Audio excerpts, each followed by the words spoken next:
मित्रों, आप में से कई लोगों ने अक्सर संत महात्माओं और बड़े बुजुर्गों को ये कहते सुना होगा कि भगवान सब देखता है और वो सब ठीक भी कर देगा, इसीलिए अपना कर्म करो और बाकी सब ईश्वर पर छोड़ दो। लेकिन इस सांसारिक जगत में कई बार जीवन हमें ऐसे मोड़ पर लाकर खड़ा कर देता है कि हमको कुछ समझ ही नहीं आता। यही नहीं, हम इतना परेशान हो जाते हैं कि ईश्वर के प्रति हमारी आस्था भी डगमगाने लगती है। तो क्या सच में कुछ बातें ईश्वर पर ही छोड़ देनी चाहिए? अगर हाँ तो क्यों? इसी सवाल का उत्तर लेकर हाजिर हैं हम आज की इस वीडियो में। नमस्कार और स्वागत है आप सभी का द डिवाइन टेल्स पर एक बार फिर। मित्रों, कभी कभी हमारे जीवन में कुछ ऐसा घटित होता है जिसकी हम कल्पना भी नहीं कर सकते। उदाहरण के तौर पर हमारा बहुत खास हमें जब छोड़कर चला जाता है जिससे हम बहुत प्यार करते हैं, या फिर जब कभी कोई हमारा प्रिय हमारा अपमान कर देता है जिससे हमें ऐसी उम्मीद नहीं थी। ऐसी स्थिति हमारे लिए बड़ी दुखदाई होती है।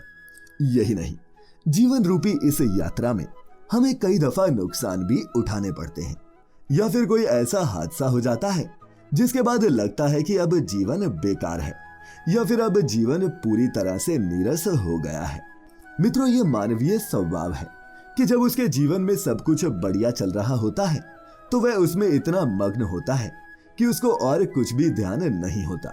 लेकिन जब उसके जीवन में कुछ ऐसा हो जाता है जिसके बारे में उसने कभी सोचा नहीं था तो वो बहुत विचलित हो जाता है और उसकी चर्चा लोगों के साथ करने लगता है। यहाँ हम बात दुखों के संदर्भ में कर रहे हैं। इंसान दुख की चर्चा खूब करता है, और यही नहीं, वह कई बार तो इतना परेशान हो जाता है कि वो नियति को कोसने लगता है। पर ऐसा होना नहीं चाहिए। अक्सर लोग कहते हैं कि मेरा समय बहुत खराब चल रहा है, समझ नहीं आ रहा कि क्या किया जाए। मित्रों, मनुष्य के इस भाव को और बारीकी से समझने के लिए हमें तुलसीदास की इन पंक्तियों पर नजर डालनी होगी। हानि लाभ जीवन मरण, यश अपयश विधिहात, जिसमें कहा गया है हानि लाभ जीवन मरण, यश अपयश विधिहात, अर्थात जन्म से लेकर मृत्यु तक आदमी हानि लाभ यश अपयश जो कुछ भी हासिल करता है उसमें उसका अपना वश या हाथ कतई नहीं होता। विधाता की जब जैसी इच्छा होती है तब उसे उसी प्रकार का फायदा या नुकसान उठाना पड़ता है। मान अपमान भी सहने पड़ते हैं। जीवन और मृत्यु तो परमपिता परमेश्वर के हाथ में है।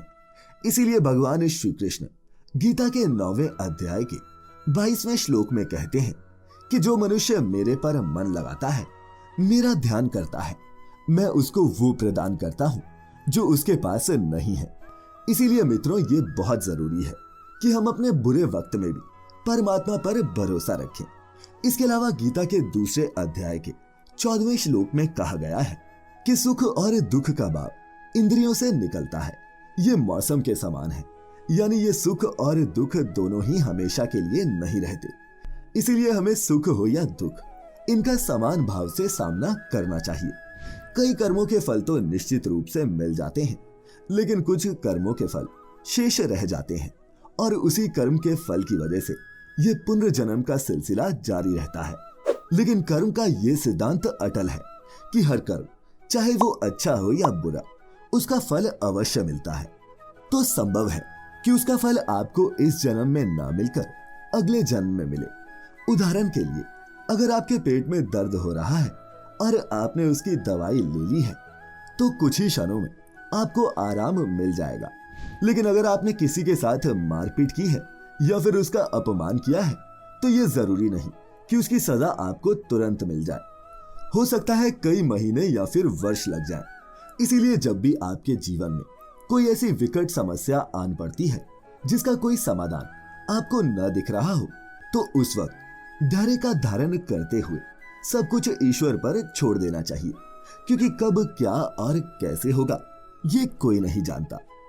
लेकिन हाँ, एक विशेष बात का ध्यान रखें कि आप अपने मन, वचन और कर्म से कभी किसी का बुरा न करें।